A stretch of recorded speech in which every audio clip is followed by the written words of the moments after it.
Hai adik-adik.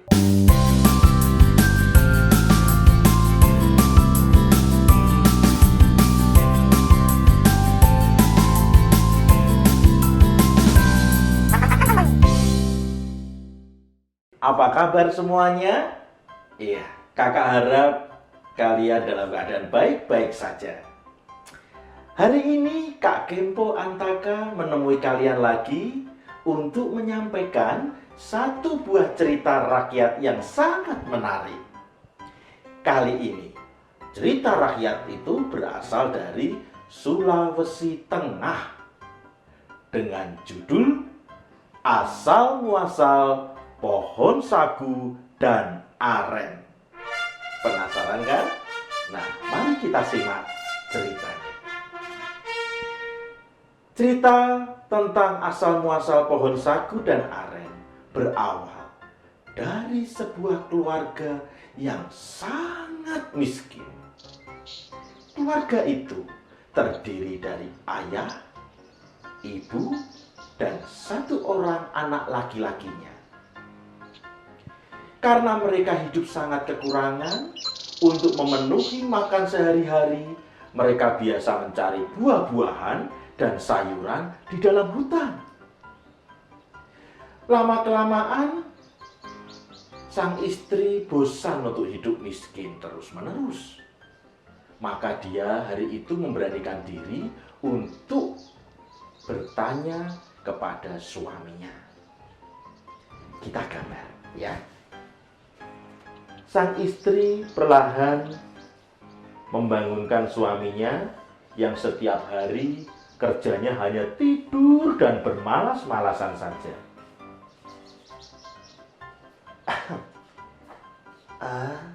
Maaf suamiku, bangunlah sebentar. Aku mau bicara, kata sang istri.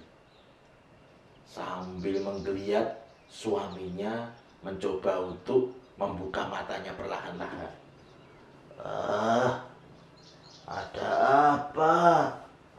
Mengganggu tidurku saja.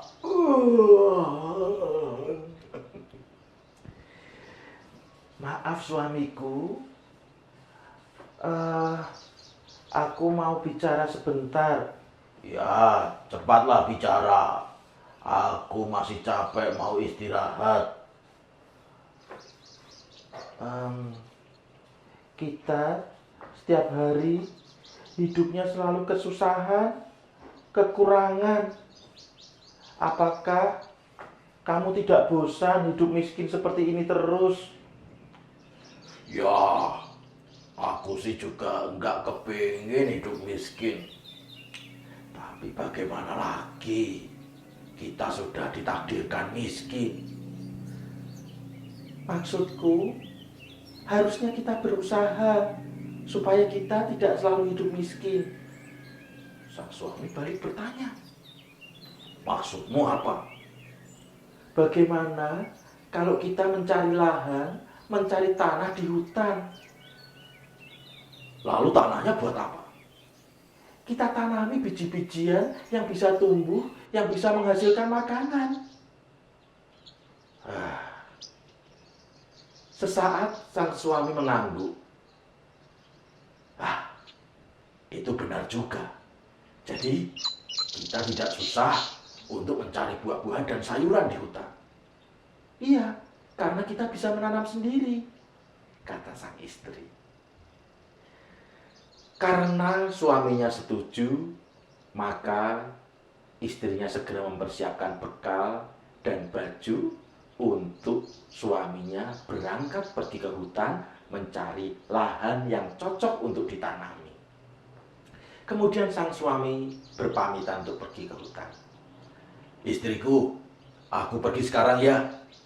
Iya suamiku, hati-hati di jalan.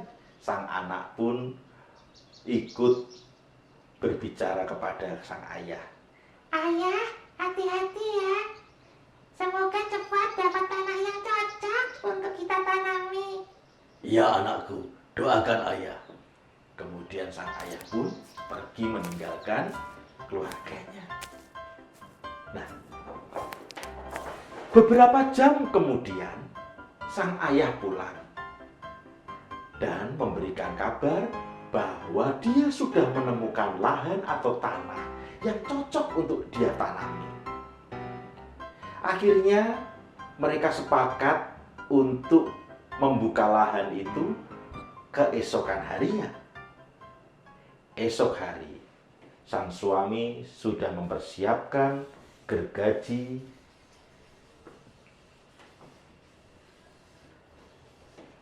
kampak,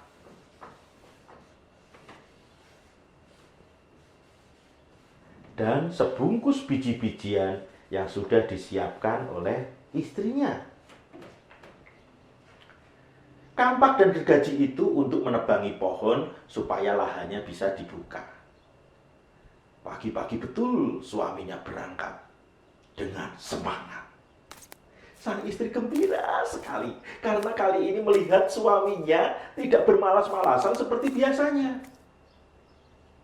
Sang suami lalu pergi ke hutan. Adik-adik, apa yang terjadi berikutnya? Setelah sampai di tempat yang dia inginkan, sang suami tengok kanan, tengok kiri, melihat situasi sekitarnya, dan angin semilir datang.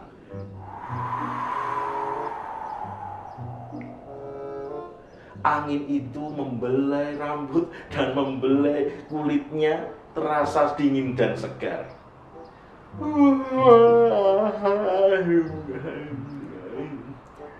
Waduh, aku kok jadi mengantuk ya? Tiba-tiba dia merasa mengantuk di hutan itu. Padahal aku harus menebangi pohon-pohon ini. Tapi mungkin kalau aku tidur beberapa menit saja tidak masalah. Nanti setelah bangun baru aku potongi pohon-pohon ini. Apa yang terjadi? Ternyata sang suami itu tidak langsung mengerjakan memotongi pohon-pohon itu, tapi malah duduk di bawah pohon besar dan tertidur. Tidur sebentar tidak apa-apa. Nanti kan aku bisa mengerjakannya setelah bangun. Tidur. Tidak menunggu lama, suara dengkurannya mulai terdengar.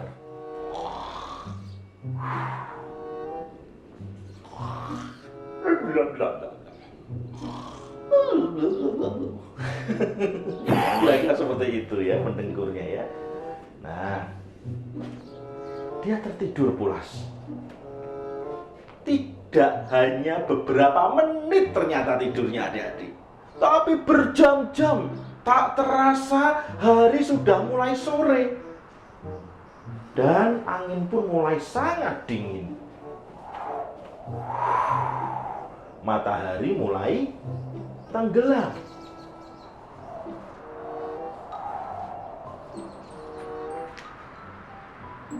Si suami itu mulai terbangun karena dia merasakan badannya mulai menggigil. Waduh, ternyata sudah sore. Wah, kalau begitu aku harus segera pulang supaya aku tidak kemalaman di tengah hutan ini. Kalau sampai kemalaman, aku tidak bisa melihat jalan nanti. Sesaat kemudian sang suami ini bangun dan segera berlari pulang. Sesampainya di rumah, sang suami disambut oleh istri dan anaknya. Ayah pulang. Ayah bagaimana pekerjaannya?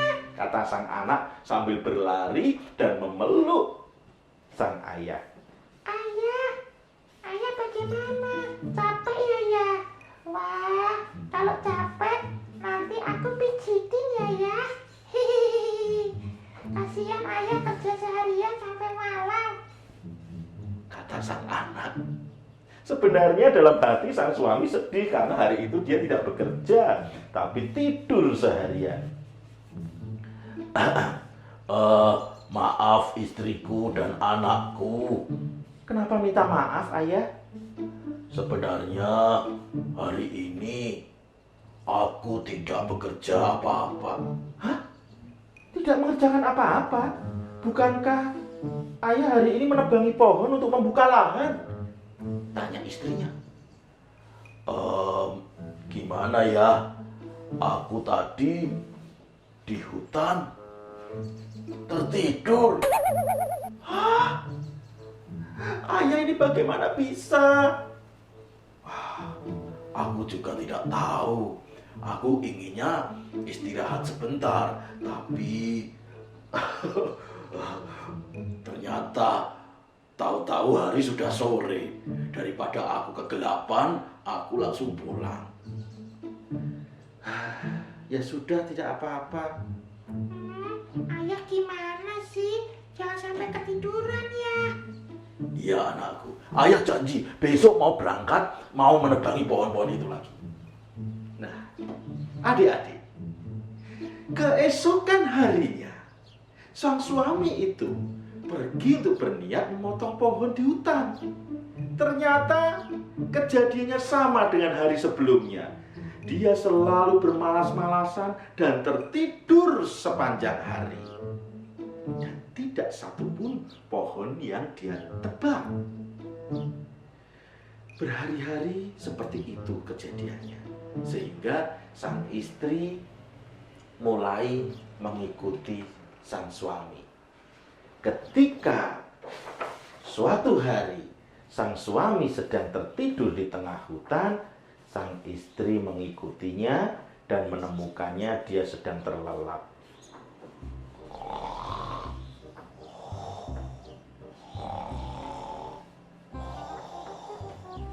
Dia tertidur seperti biasa di bawah pohon. Kira-kira seperti ini ya.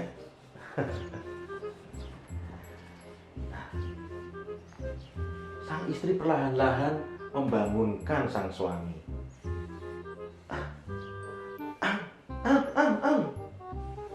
Maaf, suamiku, bangun, bangunlah. Hai, bangun. Sang suaminya masih tidak bergeming. Suamiku, bangunlah. Nanti hari keburu sore lagi. Kamu tidak bisa menebang pohon lagi, bangunlah. Badannya digoyang-goyang. Suamiku, suaranya sedikit keras. Lalu karena berisik, si suami ini perlahan-lahan membuka matanya. Apa sih suara berisik? Waduh, kok kamu ada di sini?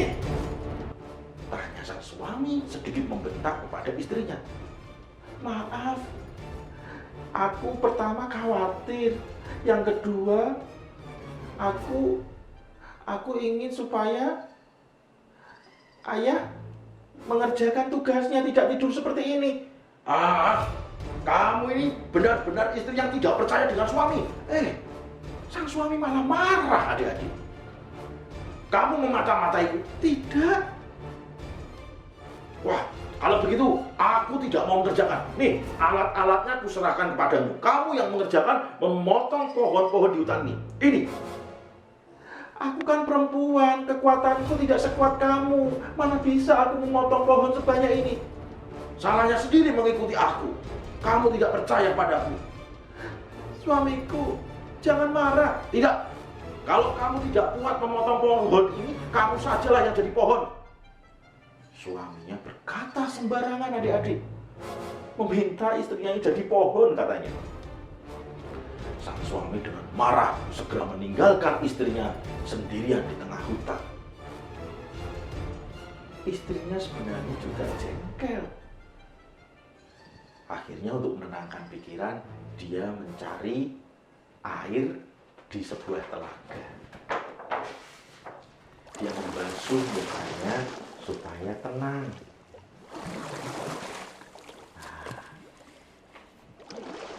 Tidak sengaja di pinggir telaga itu kakinya terpleset karena tanah yang sangat licin. Terceburlah dia di telaga itu.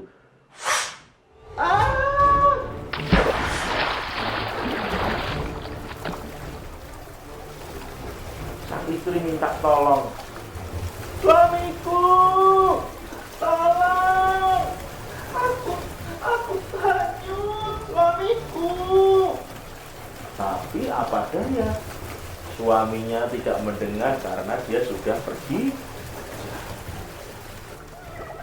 Nah, dia tercebur dalam telaga yang sangat luas.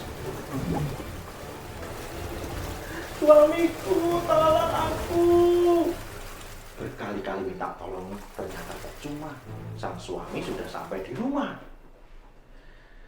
Setelah di rumah, berjam-jam sang suami menunggu kepulangan sang istri. Bahkan anaknya pun bertanya-tanya kepada ayahnya. Ayah, kemana ibu? Kok nggak pulang? Ayah tadi meninggalkan ibumu di belakang, tapi kok tidak segera pulang. Kalau begitu, bagaimana kalau kita cari? Ya, kita cari berdua. Iya ayah, aku ikut. Ayah dan anak itu akhirnya segera kembali ke hutan, mencari ibunya berada. Sesampainya di hutan, keduanya berteriak-teriak. Ibu! Istriku, di mana kau? Ibu! Tidak ada yang menyahut. Tiba-tiba anaknya menjerit. Ayah! Ibu di sana! Ternyata sang ibu ini di tengah telaga sudah berubah menjadi sebuah pohon. Pohonnya ini menangis anak-anak. Nah, dia menjadi pohon yang tinggi dan berdaun lebat. Ternyata ini adalah semacam pohon yang kita kenal sebagai pohon yang bisa dimakan batangnya. Apa ya? Sagu. Ya. Namanya pohon sagu, ya. Dia tumbuh di pulau kecil di tengah telaga itu. Sang anak melihat ibunya berubah jadi pohon, dia serta-merta berlari. Ibu! Dia menceburkan dirinya ke telaga itu. Sang anak tidak bisa menahannya. Anakku, anakku! Nah, ajaib. Berikutnya, tumbuh pohon lagi di sebelah pohon sagu. Ini adalah jelmaan dari sang anak. Ibu, aku ingin bersamamu. Aku tidak mau meninggalkan ibu. Namun kali ini anaknya tidak berubah menjadi pohon sagu, adik-adik. Dia berubah menjadi pohon aren. Iya, pohon aren, ya, seperti sejenis pohon kelapa, gitu ya. Nah, apa yang terjadi dengan suaminya? Apa yang terjadi dengan sang ayah? Dia hanya bisa menyesali. Aduh, sekarang aku hidup sebatang kara. Istri dan anakku sudah menjadi pohon karena aku berkata yang tidak baik.